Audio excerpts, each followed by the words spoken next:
সুন্দর এই গহনাটি দেখতে আমার ভিডিওটি সম্পূর্ণ দেখবেন। সবাইকে ফাল্গুন হ্যান্ডিক্রাফটে স্বাগতম। আজ আবার চলে এসেছি আপনাদের সামনে সুন্দর একটি গহনা দেখাতে।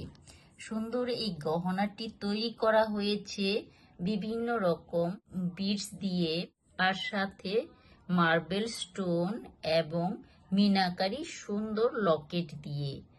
সেই সাথে তৈরি করা হয়েছে খুব সুন্দর একটি কানের দুল। এই গহনাটি দেখতে খুবই সুন্দর। যখন এটি শাড়ির সঙ্গে পরা হবে তখন দেখতে আরো ভালো লাগবে। এই গহনাটির রেগুলার প্রাইস হলো আমাদের 750 টাকা এবং ডিসকাউন্ট প্রাইজে আমরা 650 টাকায় দিচ্ছি। পছন্দ হলে আমাদের পেজে ইনবক্স করবেন। আজ এই পর্যন্তই, আবারও দেখা হবে নতুন কোনো ভিডিও নিয়ে। সেই পর্যন্ত সবাই ভালো থাকবেন। বাই।